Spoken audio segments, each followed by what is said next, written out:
তাহলে আজকে pharmacology lecture কত?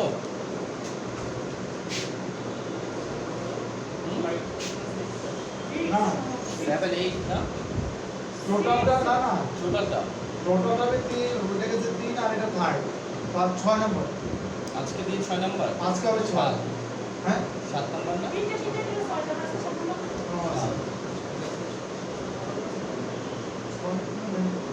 ওকে ফাইন, সমস্যা নাই, 6 হোক 7 হোক প্রবলেম নাই। তাহলে লেকচার 7 ওকে লেকচার 7 এ তাহলে আমরা এই সাইডটা পড়বো, তাই না? আজকে আমাদের এই পাশের পড়াটা হচ্ছে কি ডোজগুলো। কত ক্লাস পর্যন্ত আমরা কি করে আসছি? ড্রাগ মেডিসিনের ড্রাগ মেডিসিন তাই না? ড্রাগের বিভিন্ন নামগুলো পড়েছি, তাই না? এটা ড্রাগের ঠিক গেল হ্যাঁ ড্রাগ মেডিসিন হ্যাঁ এটা আপনার বই।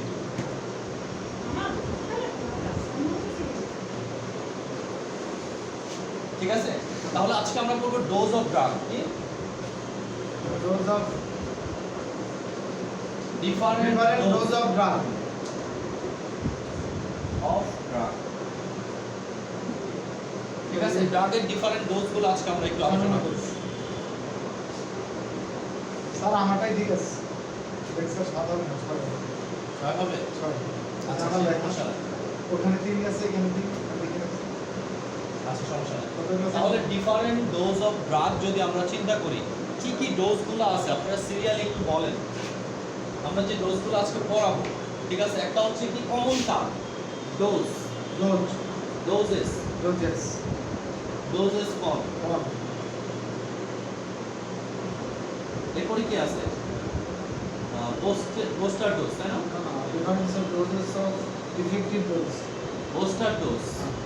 এরপরে কি না আছে? পোস্টার ডোজের আগে একটা আচ্ছা পরেরগুলো বলেন না। লোডিং ডোজ, আর কি maintenance dose, loading dose test dose, loading dose adult dose. কি আপনারা দেখে দেখে বলতে পারছেন না? স্যার বলতে পারছি না স্যার লোডিং ডোজ আছে স্যার লোডিং ডোজ তো লিখছি, টক্সিক ডোজ, আর কি maximum dose, maximum dose minimum dose minimum dose, তারপরে toxic dose toxic dose, Toxic আর dose. Lethal dose, fatal dose fatal dose. ঠিক আছে, এগুলো যদি আমাদের বিভিন্ন ডোজ হয়, এই ডোজগুলো বলতে অ্যাকচুয়ালি আমরা কি বুঝি? এটা হচ্ছে আমাদের মূল পড়াটা। এই পড়াগুলো আমাদের লাগবে কি প্রেসক্রিপশন রিলেটেড বিষয়গুলোর সাথে, যেহেতু ফার্মাকোলজিতে প্রেসক্রিপশন একটা কি গুরুত্বপূর্ণ বিষয়, তাই না? তাহলে ডোজগুলো আমরা খেয়াল রাখবো। তাহলে প্রথম তিনটা হচ্ছে dose, doses and doses form. ঠিক আছে, আপনি দেখবেন এই তিনটা টার্ম আমরা যদি 100 ভাগ প্রেসক্রিপশন ফলো করি, 100 ভাগ প্রেসক্রিপশনই কি এই তিনটা দিয়েই লিখত। অর্থাৎ এই তিনটা না থাকলে প্রেসক্রিপশন কি লেখা যাবে না। তাহলে আমরা ডোজ, ডোজেস, ডোজেস ফর্ম ছাড়া কখনোই কি প্রেসক্রিপশন লিখতে পারবো না। ওকে, তাহলে আমরা দেখি ডোজ কাকে বলে, ডোজেস কাকে বলে, ডোজেস ফর্ম কাকে বলে সহজভাবে। এটা আপনাকে সারা জীবন মনে রাখতে হবে, ঠিক আছে? প্রতিদিন কেউ ধরবে তা না, কিন্তু আপনার জানা থাকা লাগবে। ক্লিয়ার তো? তাহলে এমনভাবে মনে রাখবেন যেন কি বিষয়টা আপনি বুঝেন। ওকে, তাহলে আমরা যদি ডোজের কথা বলি, ডোজেস ফর্মের কথা বলি, আমরা একটা প্রেসক্রিপশন প্রায়দিকে একটু এভাবে মুছে ফেলি, তাই না? জাস্ট একটু আমরা পড়বো যেহেতু মনে রাখবেন পরে। আমরা যদি একটা প্রেসক্রিপশন দেখি, প্রেসক্রিপশন লেখা কি দিয়ে শুরু হচ্ছে? RX দিয়ে, তাই না? RX দিয়ে শুরু হয়ে আমরা এখানে লিখলাম tablet max pro 20 milligram 101 20 days. ঠিক আছে, অথবা আমরা লিখলাম tablet Omidon 10 milligram PDS 10 days. ঠিক আছে, অথবা আমরা জাস্ট एग्जांपल হিসেবে লিখছি, তাই না? অথবা আমরা লিখলাম সিরাপ সিরাপ যেকোনো একটা সিরাপ বলেন, আমরা বলতেছি গ্লুকোস্পেল,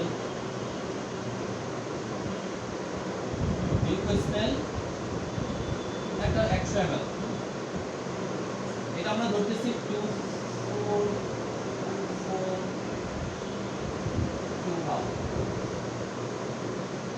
কতদিন? 5 দিন। আচ্ছা, যদি এই ক্ষেত্রে আসে, এখানে আমরা কোনটা ডোজ, কোনটা ডোজেস, কোনটা ডোজেস ফর্ম, এই জিনিসটা আমরা বোঝার জন্য এটা লেখা। তাহলে দেখেন, আমি যদি বলি ট্যাবলেট,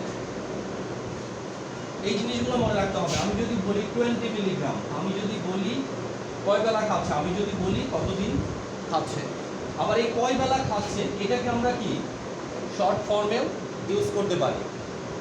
ঠিক আছে, যদি আমাদের সিরাপ সাসপেনশন হয়, ইমালশন হয়, সেই ক্ষেত্রে আমাদের কি থাকবে, ডোজ বের করার একটা নিয়ম থাকবে।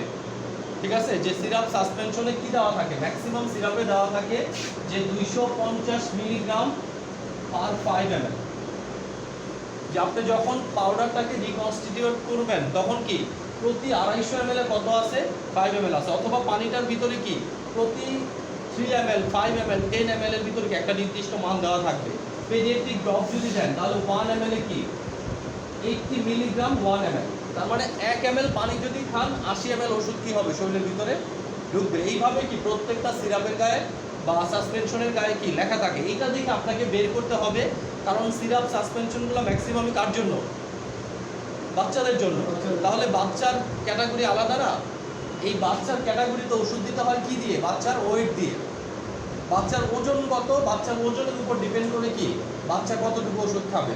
আর অ্যাডাল্টদের ক্ষেত্রে, বিশেষ করে 12+ বাচ্চাদের ক্ষেত্রে কি আর ওইরকম ওজন চিন্তা করা হয় না, বেশিরভাগই অ্যাডাল্ট ডোজই দিয়ে দেওয়া হয়। অ্যাডাল্ট ডোজ তো একটাই, ঠিক আছে, বাট অ্যাডাল্ট ডোজ তো বাচ্চার দিলে কি বাচ্চার সাইড ইফেক্ট হওয়ার সম্ভাবনা বেশি থাকবে। ওকে, তাহলে আমরা দেখতেছি কিভাবে বের করে, কিভাবে কি করে। দেখেন, তাহলে ট্যাবলেট প্রথমে আমরা করি ডোজ। ডোজ হচ্ছে কি, ডোজ হচ্ছে একটা পরিমাণ, ডোজ হচ্ছে কি একটা পরিমাণ। এখানে ছিল কত 20 মিলিগ্রাম, এখানে ছিল কত 10 মিলিগ্রাম। ঠিক আছে, এখানে 100 ml বলছে, বাট ওষুধ কতটুকু আছে এটা কিন্তু বলে নাই। বোতলের ভিতর 100 ml পানি আছে, পানির মধ্যে ওষুধ কত গ্রাম আছে এটা কিন্তু কি বলে নাই। এটা বলবে ওষুধের নিচে যে প্রতি 5 ml এ আছে কত, প্রতি 5 ml ধরেন 50 মিলিগ্রাম পার 5 ml।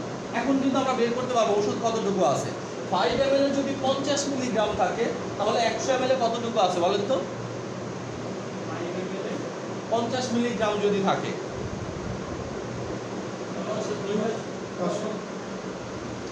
আপনাকে 1 ml বের করেন না, সহজ করেন, এটা 5 দিয়ে ভাগ দেন, তাহলে এখানে কত হয় 1 আর এখানে কত হয় 10, তাই না। 1 ml এ কত 10, তাহলে এই 10 টা আমাদের এখানে আছে কত 100 ml না, 10 টা 100 দিয়ে ভাগ দিলে কত, গুণ দিলে কত হয় 1000, তাহলে এখানে 1000 মিলিগ্রাম ওষুধ আছে যদি এই ফর্মে থেকে থাকে। 1000 মিলিগ্রাম ওষুধ আছে না, প্রত্যেক 5 ml এ কত আছে 50। ঠিক আছে, এখানে যতটুকু ওষুধই থাক 5 ml এ কত আছে 50, তাহলে যদি 100 ml থাকে কতটুকু থাকবে বেশি, যদি 200 ml থাকে আরো বেশি। ঠিক আছে, যদি 40 ml থাকে কম। স্যার এটা সরাসরি লিখে দিতে পারেন না ওনারা?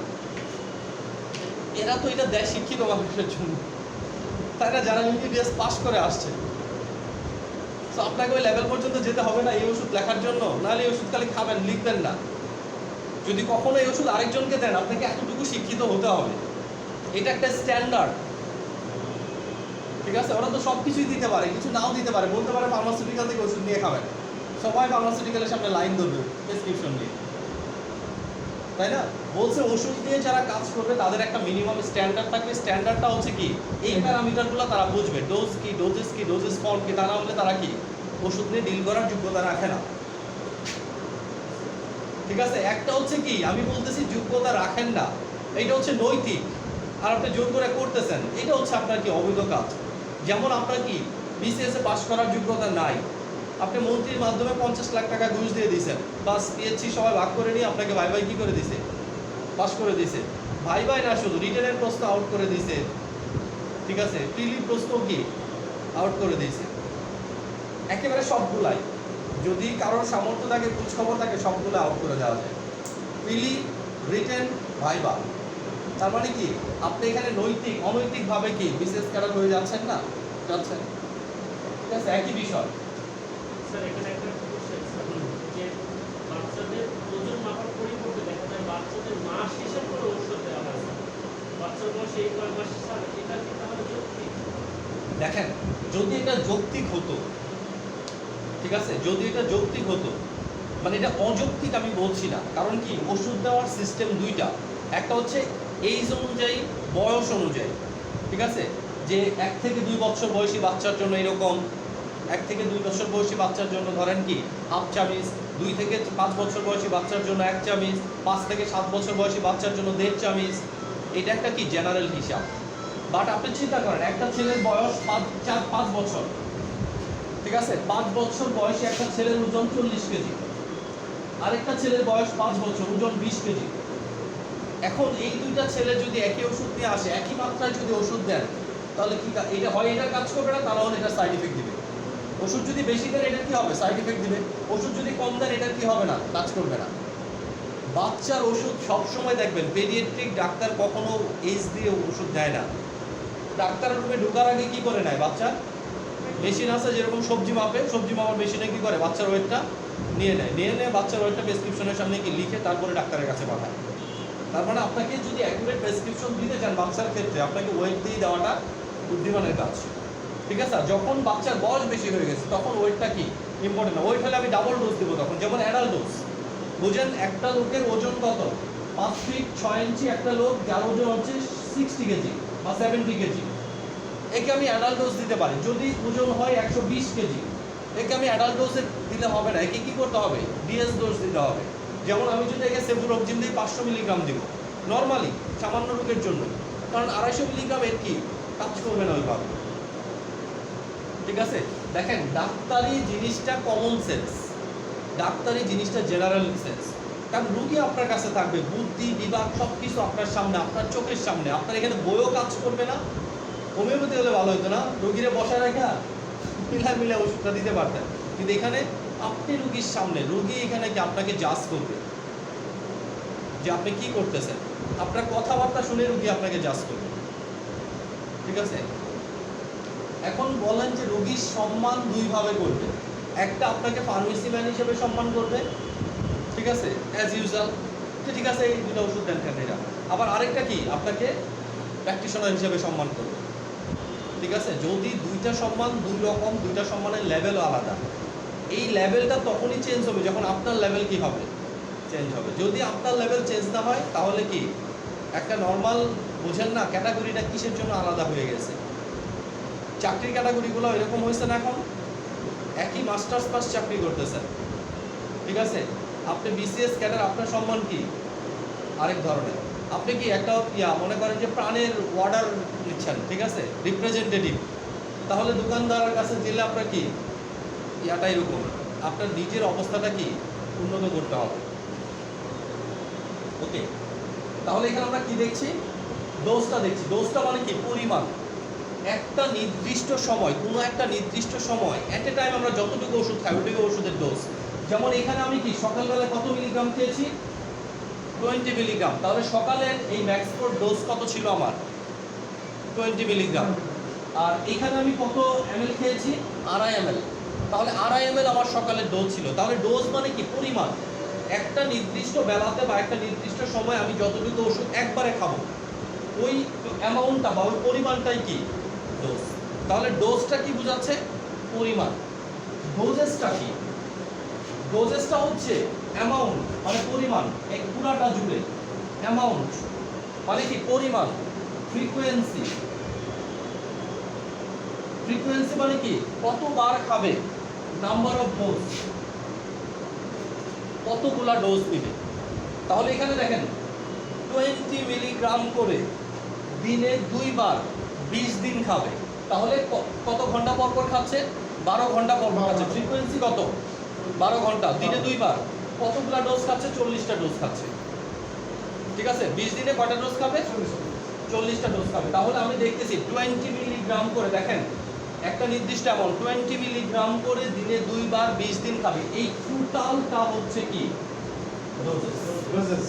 তাহলে একটি কোনো থেরাপিউটিক মানে কোনো ড্রাগে ভালো থেরাপিউটিক ইফেক্ট পাওয়ার জন্য ওই ড্রাগটা কতটুকু করে কতবার কত দিন খেতে হবে, কতটুকু করে কতবার কত দিন খেতে হবে, এই তিনটা সংজ্ঞা একত্রে আসবে কি ডোজেস।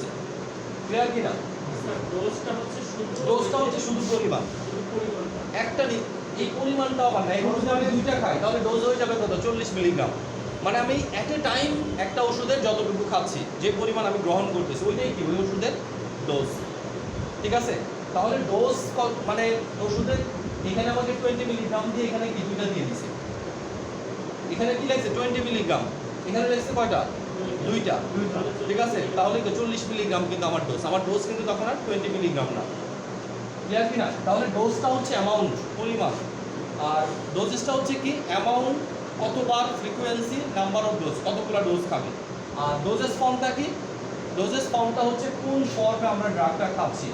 এটা খাচ্ছি ট্যাবলেট ফর্মে, আমরা খেতে পারি ক্যাপসুল ফর্মে, আমরা খেতে পারি কি সিরাপ ফর্মে, সাসপেনশন ফর্মে, বিভিন্ন রকম ডোজেস ফর্ম আছে। ওই ফর্মটাও কি এখানে উল্লেখ থাকতে হবে। তাহলে একটা প্রেসক্রিপশন লিখতে হলে অবশ্যই ডোজেস অ্যান্ড ডোজেস ফর্ম অবশ্যই থাকবে। মানে একটা হলো পরিমাণ ডোজ, আর ডোজেস হলো পরিমাণ কতটুকু ডেলি ইত্যাদি, আর টোটাল ক্যাপসুল লিকুইড মানে ট্যাবলেট জায়গায় এটা হলো ফরম্যাট। হ্যাঁ, সবগুলো কি ডোজেস ফর্ম। Doses form. তাহলে বলেন তো এটা কি?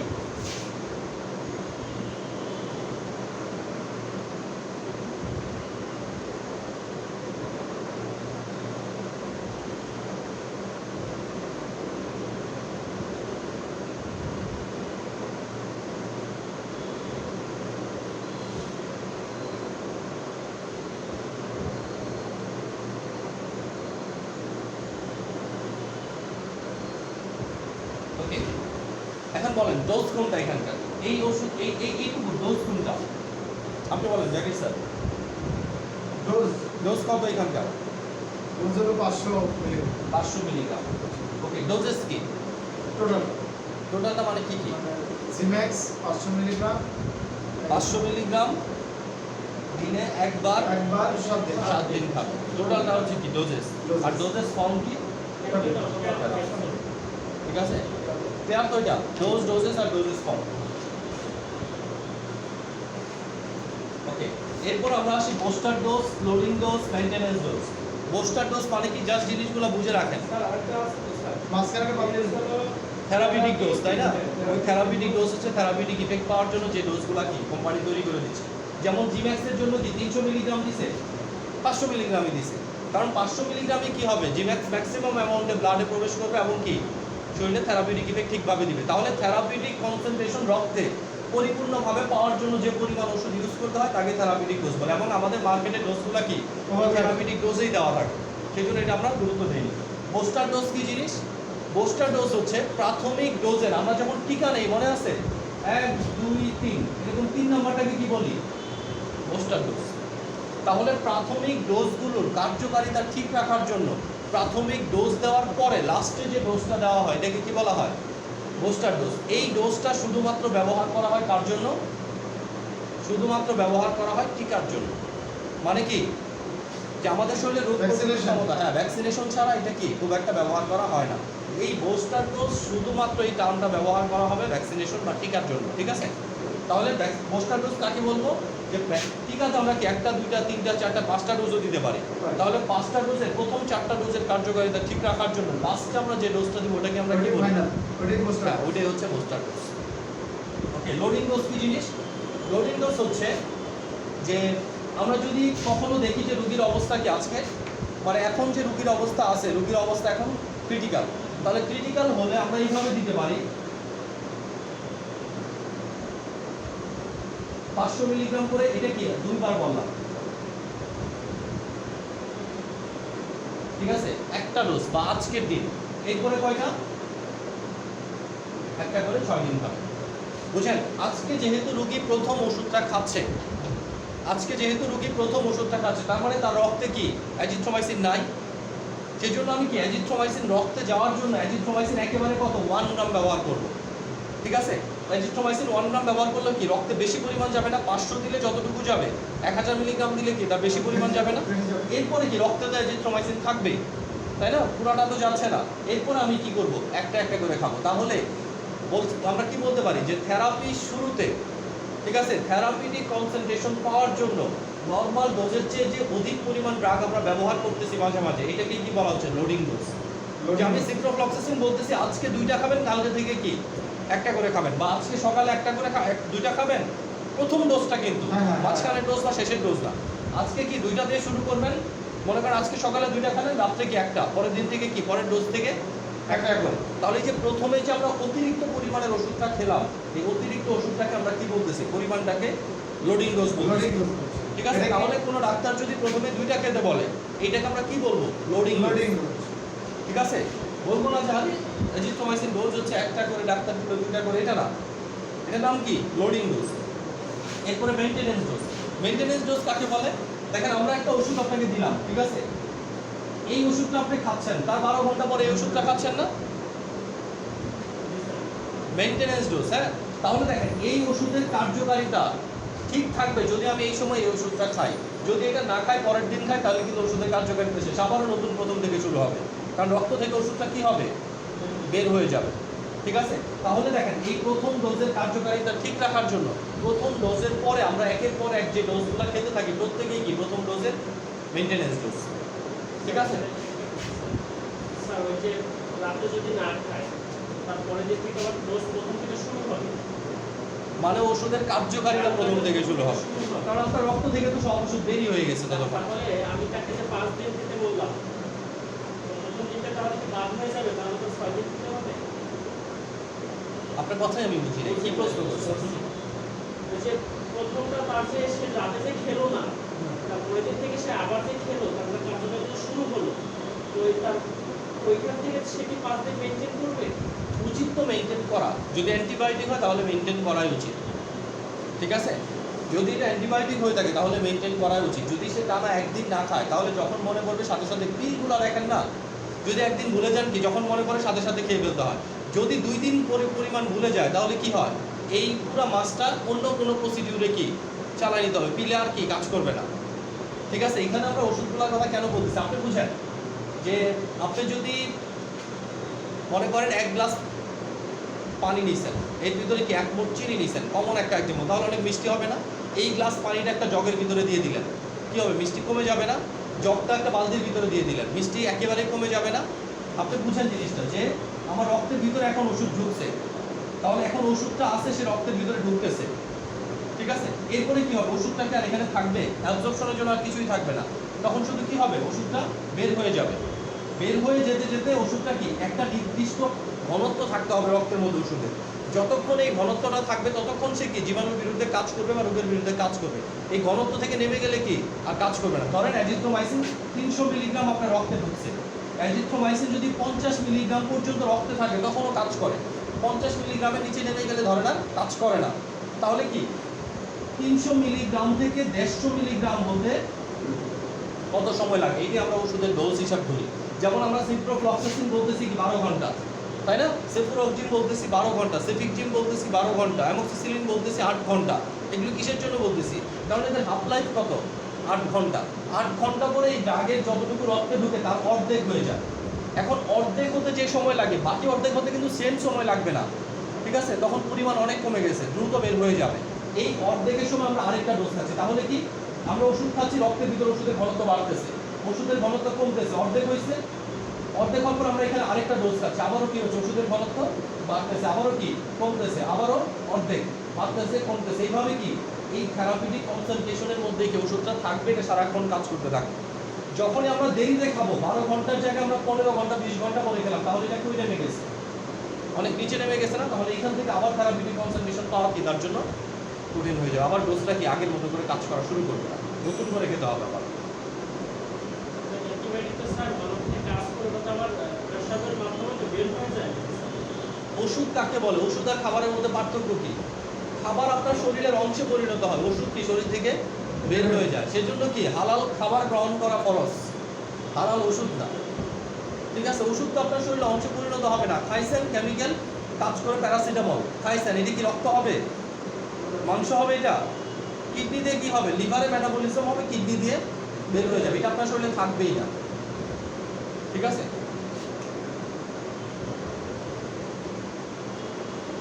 ওকে, তাহলে কি booster dose, loading dose, maintenance dose, সেজন্য বলে যে ওই যে মানে কি বুঝেন, যত রকমের ধর্মীয় মারামারি আছে সব কিন্তু পলিটিক্স, কিছু মানুষ নির্দিষ্ট সুবিধা নেওয়ার জন্য এই কাজগুলা করে। ঠিক আছে, এমনি কিন্তু সাধারণ মানুষের মধ্যে, সাধারণ হিন্দু বলেন, মুসলিম বলেন, বৌদ্ধ বলেন, এদের ভিতরে কি কোনো রেষারেষি নাই, বাট রেষারেষিটা ঘটায় কারা? কেউ একজন নিজের স্বার্থটাকে কি সিদ্ধি করার জন্য এই ঘটনাটা ঘটাচ্ছে।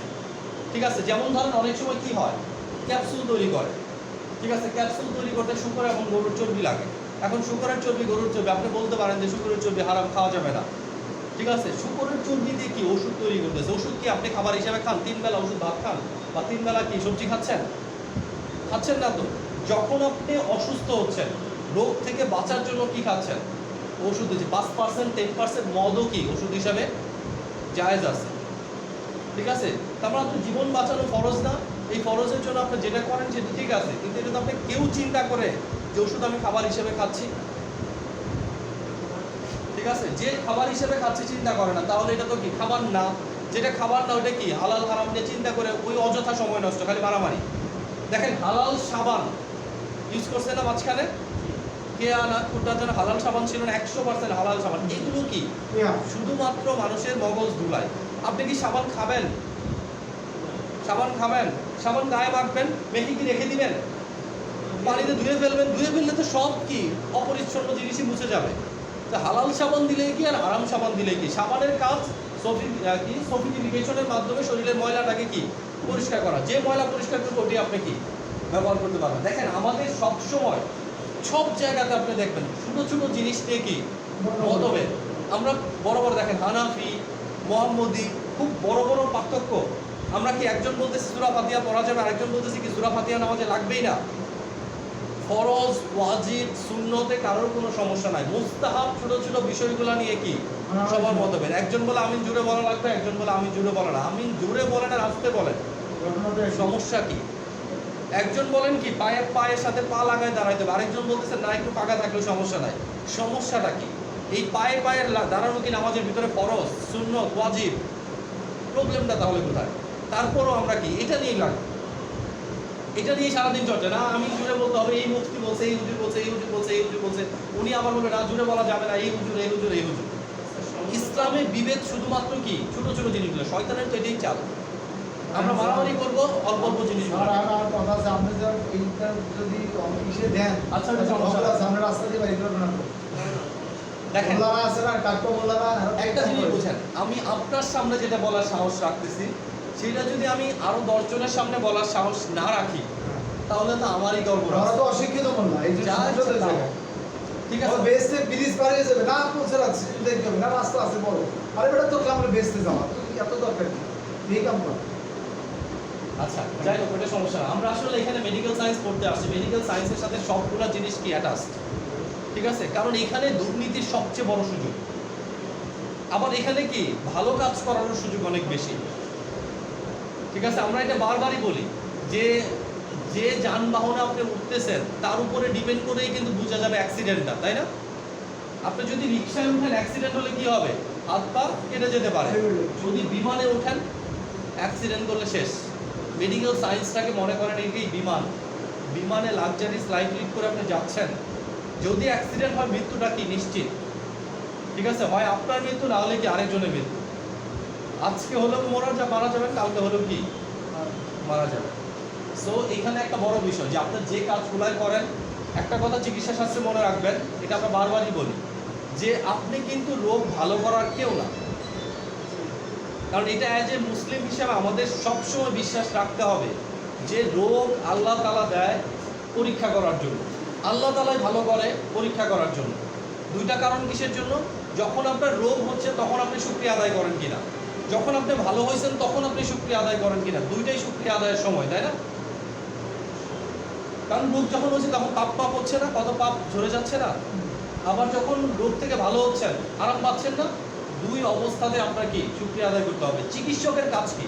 আল্লাহ কিছু জ্ঞান দিছে, ঠিক আছে, ওই জ্ঞানটা কাজে লাগিয়ে আল্লাহর দেওয়া ওষুধ ব্যবহার করে আপনি কি রুগীকে দিবেন। রুগী ভালো হলেও হতে পারে, ভালো যদি না হয় নাও হতে পারে। কত রুগী এরকম দেখা গেছে না, সব স্পেশালিস্ট ডাক্তার দেখায় এসে ফেল, গ্রামের কাছে একদম হজ কবিরাজ ওষুধ নিয়ে বসে থাকে, এর ওষুধটা ভালো হয়ে গেছে। এখন আপনি কি ওদেরকে অশিক্ষিত বলবেন? আপনাকে সবসময় বিলিভ করতে হবে যে আপনি রোগ ভালো করার কেউ না। এখানে কিন্তু শিরকের একটা বড় জিনিস চলে আসে। আপনার মধ্যে একসময় কি মনে হবে আপনি রোগ ভালো করতেছেন, আপনি রোগ ভালো করতেছেন, ঠিক আছে, আপনার চিকিৎসাতেই রোগ ভালো হচ্ছে। ঠিক আছে, এটা কি আল্লাহর একটা রহমত, এটা আপনার সবসময় মনে রাখতে হবে। আপনি চিকিৎসা করতে পারেন, আপনার জ্ঞান আছে, কিন্তু এটাতে যে ভালো হবে এই গ্যারান্টি আপনি কি দিতে পারবেন না। তবে আপনি জ্ঞান অনুযায়ী যদি দেন, নর্মালি এটা ভালো হওয়ার সম্ভাবনায় বেশি, এটুকু আপনার মনে রাখতে হবে। ঠিক আছে, তাহলে যত বড় বড় মানে প্রসিডিউর, তত কি বড় বড় ভুল, সূক্ষ্ম সূক্ষ্ম ভুল। ঠিক আছে, তাহলে booster dose, loading dose, maintenance dose, চলে গেল না টেস্ট ডোজ। টেস্ট ডোজ কি জিনিস? টেস্ট ডোজ হচ্ছে যে আমরা যখন কোনো ইনজেকশন দিতে যাই, লার্জ অ্যামাউন্ট যদি হয়, ভলিউমটা যদি অনেক বেশি হয়, তাহলে আমাকে কি ওই ইনজেকশনটা পোস্ট করলে তো রক্তে চলেই গেল। যদি ওই ইনজেকশনে আপনার কি থাকে, হাইপার সেন্সিটিভিটি থাকে, মানে কি অ্যালার্জিক রিয়াকশন থাকে, তাহলে ওই ইনজেকশনটা দেওয়ার আগে যদি রোগী বলে যে আমি এর আগে ইনজেকশনটা দিছি, সেই ক্ষেত্রে আপনার কোনো সমস্যা নাই। অল্প অ্যামাউন্টে হলেও কোনো সমস্যা নাই, বাট লার্জ অ্যামাউন্টের যদি হয়, সেই ক্ষেত্রে আপনাকে কি টেস্ট করে নিতে হবে। মানে কি চামড়ার নিচে এক ফোঁটা ইনজেক্ট করে দেখতে হবে যে এটা ইনজেক্ট করলে কি হয়, চারপাশে অ্যালার্জিক রিয়াকশন হয় কি না। যদি অ্যালার্জিক রিয়াকশন না হয় তাহলে কোনো সমস্যা নাই, যদি হয় তাহলে এটা কি দেওয়া যাবে না। আর যখন আপনি দোকানে ইনজেকশন প্র্যাকটিস করবেন, অবশ্যই দুইটা জিনিস রাখতে বলছিলাম, তাই না? কি কি? একটা হচ্ছে স্টেরয়েড, আরেকটা হচ্ছে কি অ্যান্টিহিস্টামিন। এগুলো জীবন রক্ষাকারী ওষুধ। ওকে, তাহলে টেস্ট ডোজটা কি? ওই যে চামড়ার নিচে আমরা যতটুকু দিয়ে কি করতেছি, রোগীর হাইপার সেন্সিটিভিটি আছে কিনা এটা টেস্ট করতেছি, সেটাই আমরা কি বলতেছি, টেস্ট ডোজ। ঠিক আছে, আরেকটা বিষয়, যে করোনা টিকা যারা নিচ্ছে তাদের ক্ষেত্রে আমরা বলতেছি যে অন্য ওষুধে যদি তার থাকে, অ্যালার্জিক রিয়াকশন থাকে, সেটা ডাক্তারকে জানাতে হবে। সবচেয়ে বেশি ইম্পর্টেন্ট হচ্ছে সে এর আগে যদি কোনো টিকা নেয়, ওই টিকাতে যদি তার কি হয়, অ্যালার্জিক সমস্যা হয়, সেটা অবশ্যই কি দিতে হবে। তার টিকা, করোনা টিকা না নেওয়াই কি ভালো। সবগুলো টিকার ক্ষেত্রে একই জিনিস। ঠিক আছে, কতগুলো জিনিস সিম্পলি নর্মাল, এগুলো যে জ্বর হতে পারে, ব্যথা হতে পারে, এগুলো কোনো সমস্যা না। সমস্যা হচ্ছে যে হাইপার সেন্সিটিভিটি রিয়াকশন হয় কিনা, আপনার আগে থেকে প্রচুর শ্বাসকষ্ট আছে কিনা, এগুলো কি বলে নিতে হবে। তাহলে আমাদের কি টেস্ট ডোজ পর্যন্ত শেষ, আর কি কি বাকি আছে? Adult dose, adult, maximum, minimum, toxic, lethal dose, lethal dose. এটা শেষ করলে আজকে মোটামুটি ক্লাস শেষ। অ্যাডাল্ট ডোজ কি জিনিস? অ্যাডাল্ট ডোজ হচ্ছে, আমরা সহজভাবে যদি বলি, ব্রিটিশ গাইডলাইন অনুযায়ী 20 বছর থেকে 60 বছর বয়সী মানুষকে যে ডোজ দেওয়া হয়, এটাই কি অ্যাডাল্ট ডোজ। ঠিক আছে, 20 থেকে 60 বছর বয়সী মানুষের যে ডোজগুলো আমরা দিচ্ছি সবই কি অ্যাডাল্ট। এর আগে হচ্ছে কি পেডিয়াট্রিক, এর আগে হচ্ছে কি, পরে হচ্ছে কি জেরিয়াট্রিক। জেরিয়াট্রিক মানে বয়স্কদের যে ডোজ দিচ্ছি, পেডিয়াট্রিক মানে কি বাচ্চাদের যে ডোজ দিচ্ছি, আর এটা কি অ্যাডাল্ট ডোজ। ওকে, ম্যাক্সিমাম ডোজ কি? প্রত্যেকটা ওষুধের একটা ম্যাক্সিমাম লেভেল আছে, যে একদিনে সর্বোচ্চ এত পরিমাণ ব্যবহার করা যাবে। তাহলে একদিনে সর্বোচ্চ যত পরিমাণ ব্যবহার করা যাবে, এটা হচ্ছে কি ম্যাক্সিমাম ডোজ। আর সর্বনিম্ন যে পরিমাণ ব্যবহার করলে এটা কাজ করবে, সেটা হচ্ছে কি মিনিমাম ডোজ। তাহলে যেমন আমরা যদি বলি সেফটি একজন একদিনে 4 গ্রাম, তার মানে কি 4000 মিলিগ্রাম পর্যন্ত ইউজ করা শরীরের জন্য সেফ। প্যারাসিটামল 4 গ্রাম, 4000 মিলিগ্রাম পর্যন্ত ইউজ করা কি সেফ। তার মানে 500 মিলিগ্রামের 8টা ট্যাবলেটও আপনি কি একদিনে খেতে পারবেন যদি দরকার হয়, বাট 8টার বেশি খাওয়া রেজিস্টার্ড চিকিৎসকের পরামর্শ ছাড়া উচিত না, কোনোভাবেই উচিত না। ঠিক আছে, নেক্সট ওয়ান দুইটা আসতেছে, মিনিমাম ম্যাক্সিমাম চলে গেল। আর কি লিথাল আর ফ্যাটাল ডোজ? Minimum lowest. ঠিক আছে, মিনিমাম যে পরিমাণ ড্রাগ রক্তে থাকে সেটা কি কাজ করবে। ঠিক আছে, একটা হচ্ছে হাইয়েস্ট, একটা হচ্ছে কি লোয়েস্ট। মিনিমাম যে পরিমাণ ড্রাগ থাকলে কি কাজ করবে, এটা হচ্ছে কি মিনিমাম হতে পারে কি 50 মিলিগ্রাম, 60 মিলিগ্রাম, 100 মিলিগ্রাম। ঠিক আছে, এক একটা ড্রাগের ক্ষেত্রে এক এক রকম। যেমন আমরা কি কিটোরোলাক 10 মিলিগ্রামই খাচ্ছি, আবার প্যারাসিটামল, ন্যাপ্রোজেন খাচ্ছি কত 500 মিলিগ্রাম, তাই না? ওই ড্রাগের জেনেরিক কত কারণে এটা আমরা করতেছি, তাই না? একটা ড্রাগের জেনেরিক কি খুব পটেনশিয়াল, আরেকটা ড্রাগের জেনেরিক কি মানে আমাদের শরীরে বায়োঅ্যাভেলেবিলিটি তুলনামূলকভাবে কি কম হয়। এটা বিভিন্ন ক্যাটাগরির উপর ভিত্তি করে কি ড্রাগগুলোকে আমরা 510 বিভিন্নভাবে কি ডোজেস কম তৈরি করছি। ওই যে বললাম না therapeutic dose, maximum therapeutic effect পেতে হলে ন্যাপ্রোজেন 500 মিলিগ্রাম খেতে হবে, ম্যাক্সিমাম থেরাপিউটিক ইফেক্ট পেতে হলে কিটোরোলাক কি 10 মিলিগ্রাম খেতে হবে। ঠিক আছে, ওরা বের করে নিচ্ছে আগে থেকে, তারপরে এই ডোজ তৈরি করেছে। এরপর দেখেন লিথাল ডোজ, ফ্যাটাল ডোজ। এই লিথাল এবং ফ্যাটাল ডোজ কি এক্সপেরিমেন্টাল ডোজ। কি এটা এক্সপেরিমেন্টাল ডোজ। এক্সপেরিমেন্টাল ডোজ মানে কি? এই ডোজটা সাধারণত ব্যবহার করা হয় কোন ক্ষেত্রে? যেমন ওই আমরা যখন ওষুধটা ব্যবহার করি, ঠিক আছে, আমরা অনেকগুলো ট্রায়াল করি না, first trial, second trial, third trial, ঠিক আছে। ফার্স্ট ট্রায়ালটা কি কেমিক্যালি করা হয়, সেকেন্ড ট্রায়ালটা কি প্রাণীর উপরে করা হয়, যে প্রাণীগুলোর সাথে আমাদের মিল আছে। তার মানে কিছু প্রাণী আছে বাচ্চা তৈরি করে, কিছু প্রাণী আছে ডিম পারে, যেগুলো ডিম পারে ওদের উপর না, যারা সরাসরি কি বাচ্চা ম্যামালস, বাচ্চাদের বুকের দুধ খাওয়ায়, ঠিক আছে। এই টাইপের প্রাণীর উপর টেস্ট করে দেখে যে এই টাইপের প্রাণীর কী কী সমস্যা হচ্ছে, যে ম্যাক্সিমাম আর মিনিমাম ডোজ বের করার জন্য, ঠিক আছে। কি করে দেখেন? মনে করেন একটা ফার্মাকোলজি টেস্টের জন্য এখানে কি 20টা ইঁদুর নিছে, ঠিক আছে। ইঁদুর কিন্তু কি ডিম পারে, ইঁদুর বাচ্চা দেয়, ঠিক আছে। র্যাবিট, খরগোশ ডিম পারে, বাচ্চা দেয়। তাহলে এদের উপর কি পরীক্ষাটা বেশি করে? তাহলে চিন্তা করেন 20টা ইঁদুর নিলাম আমি, 20টা ইঁদুর নিয়ে লিথাল ডোজ প্রথমে ধরেন 5 ml কি ইনজেক্ট করে দিলাম, 5 মিলিগ্রাম দিলাম, 5 মিলিগ্রাম ml আকারে যত হয় 5 মিলিগ্রাম দিলাম ওষুধে, 5 মিলিগ্রাম দিয়ে দেখলাম 20টার কি একটা ইঁদুরও মারা যায় না। এরপর আমি বাড়ালে 10 দিলাম, তাও মারা যায় না, 15 দিলাম, তাও মারা যায় না। 20 মিলিগ্রাম দেওয়ার পরে কি দেখা গেল 24 ঘন্টা পরে কি 4-5টা ইঁদুর মারা গেছে। তাহলে 20 মিলিগ্রামটা হচ্ছে কি লিথাল ডোজ মিনিমাম, ঠিক আছে। তাহলে যে পরিমাণ ওষুধ ব্যবহার করলে পরীক্ষাধীন প্রাণীর কিছু সংখ্যক মারা যায়, এটা হচ্ছে কি লিথাল ডোজ। এরপর আমি কি বাড়াতে থাকবো, ওই একই ইঁদুর না কিন্তু ওই ইঁদুর শেষ, নতুন 20টা নিব, আবারও নতুন 20টা নিব। একটা ড্রাগ পরীক্ষা করতে যে কত লক্ষ লক্ষ ইঁদুরের কি প্রাণ বিসর্জন দেওয়া লাগে চিন্তাও করতে পারবেন না। বায়োটেকনোলজিতে তৈরি করে, এদেরকে বাপ্পা নাই, ঠিক আছে। ক্লোন করে কি লক্ষ লক্ষ ইঁদুর তৈরি করে ফেলতেছে। ওকে, তাহলে আমরা দেখতেছি 20টা, ক্লিয়ার তো এটা। এখন আবার নতুন করে 20টা নিলাম, 20টা নিয়ে কি বাড়াচ্ছি, যখন 100 মিলিগ্রাম হয়েছে তখন দেখা গেছে কি যতগুলো আছে সবগুলাই কি মারা গেছে। যখন সবগুলো মারা যাবে এটা হবে কি ফ্যাটাল ডোজ, এটাই হবে কি ম্যাক্সিমাম ডোজ, ক্লিয়ার কিনা? আর টক্সিক ডোজ কাকে বলে? যে পরিমাণ ড্রাগ শরীরে সিরিয়াস টক্সিক ইফেক্ট তৈরি করে তাকে কি বলা হয়? টক্সিক ডোজ, ঠিক আছে। তাহলে এই 4 গ্রামের বেশি যদি আপনি খান শরীরে সিরিয়াস টক্সিক ইফেক্ট তৈরি করতে পারে, এটা হবে কি টক্সিক ডোজ, ঠিক আছে। আপনি 6 গ্রাম খাইছেন একদিন, খারাপ ইফেক্ট শরীরে কিডনির উপর দিবে, বুঝিনি আপনার কথা।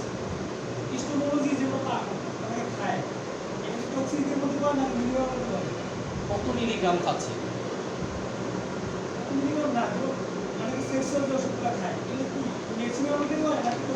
না, প্রত্যেকটা ওষুধের একটা ডোজ আছে না, দেখেন প্রত্যেকটা ওষুধের একটা ডোজ আছে, বুঝলেন? প্রত্যেকটা ওষুধের একটা ডোজ আছে। যদি আপনি ওই ডোজের ভিতরে দেন এর কোনো কি টক্সিক ইফেক্ট হবে না? আপনি যদি অনেক দিন ধরে প্যারাসিটামল খান, প্যারাসিটামল কোথায় কাজ করে, মানে মেটাবলিজম হয় কোথায়? লিভারে। এক্সক্রিয়েশন হয় কি দিয়ে? কিডনি দিয়ে। তাহলে একটু হলেও কি লিভার এবং কিডনির উপরে তো ইফেক্ট ফেলবেই। এখন কথা হচ্ছে সেক্সুয়াল প্রোডাক্টগুলো যখন আপনি খাচ্ছেন, সেক্সুয়াল প্রোডাক্টগুলো কোথায় কাজ করতেছে, কতগুলো জায়গায় কাজ করতেছে। 1 নম্বর সাইকোলজিক্যাল স্টিমুলেশন বৃদ্ধি করতেছে, ব্রেনের উপর কাজ করতেছে, ব্লাড ভেসেলের উপর কাজ করতেছে, তাই না? তাহলে একটা ওষুধ যত বেশি জায়গায় কাজ করবে তার সাইড ইফেক্টটা কি হবে? তত বেশি হবে না? এখন আপনারা মনে করেন যে শরীরের হাইপার এক্সাইটেশন নিয়ে আসতেছে, যখন হাইপার এক্সাইটেশন হয়ে যাবে সে অনেক দুর্বল ফিল করবে না? এবং ওষুধ দিয়ে যখন একটা কাজকে আপনি বারবার ইরিটেট করতেছেন, হ্যাঁ ওষুধের কারণে, এখন যখন ওষুধটার উপর ডিপেন্ডেন্ট হয়ে যাবে না ধীরে ধীরে, একসময় ওষুধ ছাড়া কি হবে না? কাজ হবে না। একসময় ওষুধ দিলেও কাজ হবে না, তখন কি ডাবল ডোজ ট্রিপল ডোজ ব্যবহার করতে হবে। তার মানে কি সেক্সুয়াল প্রোডাক্টগুলা সবসময় কি রুগীকে ওইভাবে কাউন্সিলিং করে দিতে হবে যেটা আপনি আপাতত ইউজ করতে পারেন, বাট কি আপনাকে সেলফ ডেভেলপমেন্ট হতে হবে, তাই না? সেলফ ডেভেলপ না হলে কিছুই হবে না। কারণ কি সেক্সুয়াল ইন্টারকোর্সটা not only physical but also কি সাইকোলজিক্যাল, তাই না? আপনি যদি তাকে সাইকোলজিক্যাল ট্রিট না করেন, যতই ওষুধ দেন আলটিমেট কোনো কাজ হবে না, ঠিক আছে। একসময় সে কি একদম ইম্পর্টেন্ট হয়ে যাবে, ওষুধ খেতে খেতে একসময় কি হয়ে যাবে? ইম্পর্টেন্ট হয়ে যাবে, ঠিক আছে। বুঝেন যে আপনাকে আপনার পার্টনার আপনি সেক্সুয়াল ইন্টারকোর্স করার পরে খুব ক্রিটিসাইজ করে, বুঝেন? আপনাকে যতই ওষুধ দেওয়া হোক আপনার মনের ভিতরে কি একটা ভয় এমনভাবে ঢুকে যাবে যে এই ভয়ের কারণে কি আপনি সেক্সুয়াল ইন্টারকোর্সে ভালোভাবে কি পার্টিসিপেশন করতে পারবেন না, ঠিক আছে। সো আপনি যদি কাউন্সিলিং না করেন, বোধ কখনো কখনো স্বামী স্ত্রী দুজনকে একসাথে নিয়ে এসে কাউন্সিলিং করতে হবে। এটা একটা পরিপূর্ণ চিকিৎসা। আমরা যেটা ওষুধ দিয়ে দিচ্ছি এটা তো কি সাময়িক এখনকার জন্য, কেউ একজন আছে যে ওষুধ দিয়ে একদম ফুল ভালো করে দিছে? এটা কখনোই হবে না। ঠিক আছে, সে একসময় কি মনে করেন, একসময় সে মনের ভিতর ভয় ঢুকে গেছে, ওষুধ খেয়ে আজকে ওষুধ খেয়েছে মোটামুটি ভালো পারফরমেন্স করেছে, কালকে ওষুধ খেয়েছে মোটামুটি ভালো পারফরমেন্স করেছে, ওষুধ খায় না পারফরমেন্স নাই, আরেকদিন ওষুধ খেয়েছে ওষুধের উপর সে কি হয়ে যাচ্ছে, ডিপেন্ডেন্ট হয়ে যাচ্ছে। আর এই ওষুধগুলো লার্জ সাইড ইফেক্ট। ঠিক আছে, কারণ অনেক জায়গা জুড়ে কাজ করে না শরীরে, ব্লাড প্রেশারের উপর কাজ করতেছে, তারপরে কি সাইকোলজিক্যাল স্টিমুলেশনের উপর কাজ করতেছে, আলটিমেট কি সাইড ইফেক্ট সে কি অনেক সহ্য করবে। ভায়াগ্রা টাইপের যে প্রোডাক্টগুলো ছিল এগুলো ইউজ করার পরে দেখছেন পেশেন্টের কি অবস্থা হয়, শরীরকে একেবারে ছেড়ে দেয় মনে হয় অবস্থা হয়, ব্লাড প্রেশার কারণ কারণ একেবারে কি হয়ে যায়, লো হয়ে যায় আফটার কি ইন্টারকোর্স। ঠিক আছে, তার মানে কি সেক্সুয়াল ট্রিটমেন্ট কখনো সমস্যাটা একদিনে হয়েছে কারণ, সেক্সুয়াল প্রবলেম কি কারণ একদিনে হয়? যে জিনিসটা একদিনে হয় নাই সেই জিনিসটা একদিনে ভালো হওয়ার আশা করেও লাভ নাই। ঠিক আছে, আর যে জিনিসটা মনের উপর প্রভাব ফেলতেছে, যে জিনিসটা শরীরের উপর প্রভাব ফেলতেছে, তাহলে শরীরের উপর কোথায় কোথায় প্রভাব ফেলতেছে, মনের উপর কোথায় কোথায় প্রভাব ফেলতেছে, এটা আইডেন্টিফাই করতে হবে। আইডেন্টিফাই করে দুই জায়গায় চিকিৎসা করতে হবে, এক জায়গায় চিকিৎসা করে কোনো লাভ নেই। ঠিক আছে, আর ওষুধ কখনোই একমাত্র বিকল্প ব্যবস্থা না। ঠিক আছে, সুচিকিৎসা নিতে হবে, ভালো ডাক্তার দেখাতে হবে, সহজ কথা। তারা হলে ধীরে ধীরে আপনি কি হবেন, আপনার পারফরমেন্স ক্রমান্বয়ে খারাপ হতে থাকবে। কারণ কি আপনার যে জীবন সঙ্গী এ কিন্তু এরকম না 5 বছরের জন্য। আমরা কি বিয়ে এরকম কন্ট্রাকচুয়াল করি যে 5 বছর পরে আমি কি আর একে রাখবো না? আমার লাইফ টাইম এর সাথে কি থাকতে হবে। আমার সাইকোলজিক্যাল সাপোর্ট, ফিজিক্যাল সাপোর্টের জন্য কি সেক্সুয়াল ইন্টারকোর্স ইম্পর্টেন্ট।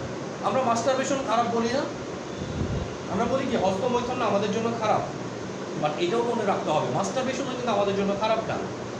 ঠিক আছে, হস্তমৈথুনতে অভ্যস্ত হয়ে পড়া আপনার জন্য খারাপ, বাট আপনি যখন মানে বিয়ে করেন নাই তখন মাঝে মাঝে মাস্টারবেশন করা আপনার শরীরের জন্য কি, মনের জন্য কি বরঞ্চ ভালো। বাট যখন আপনি কি হবেন, এটা না করলে আপনি থাকতে পারেন না, এটা আপনার জন্য কি হবে, খারাপ। ইভেন হস্তমৈথুন করার কিছু নিয়ম আছে, যদি আপনি ওই নিয়মগুলো না ফলো করেন এটাও আপনার জন্য কি খারাপ। ঠিক আছে, সো একটা জিনিস বুঝেন যে ইউরোপিয়ান কান্ট্রিগুলোতে সেক্স এডুকেশন দেয়, এটা যেমন ভালো এবং খারাপ দুইটা ইফেক্টই আছে। আমাদের দেশে সেক্স এডুকেশনটাকে কি মনে করা হয়, একেবারে খারাপ একটা জিনিস মনে করা হয়। বাট প্রাইমারি সেক্স এডুকেশনটা কি অ্যাটলিস্ট যদি কলেজ লেভেলেও দেওয়া না যায়, ইউনিভার্সিটি লেভেলে হলেও কি দেওয়া উচিত, তাই না? কারণ একটা ছেলে কি একেবারেই আননোন থাকে বিষয়টা। এমন অনেকে আছে, আমরা হয়তো অনেকে বন্ধু বান্ধবের সাথে কথা বলি, বন্ধু বান্ধবের মধ্যে অনেকে আছে না যারা একবার রিজার্ভ, এইসব বিষয়ে কোনো রকম কি ডিসকাস করে না। তারা বিভিন্ন রকম ভুল তথ্যের কারণে বিভিন্নভাবে কি ভুল গাইডলাইনে চলে যেতে পারে। ঠিক আছে, সেই জন্য তার একটা এডুকেশন দরকার। অ্যাটলিস্ট স্কুল লেভেলে যদি সমস্যা হয়, ইউনিভার্সিটি লেভেলে তো আবশ্যিক। ওকে, তাহলে আজকে আমরা এইটুকুই শেষ করে ফেলি। ঠিক আছে, থ্যাংক ইউ। বুঝি না।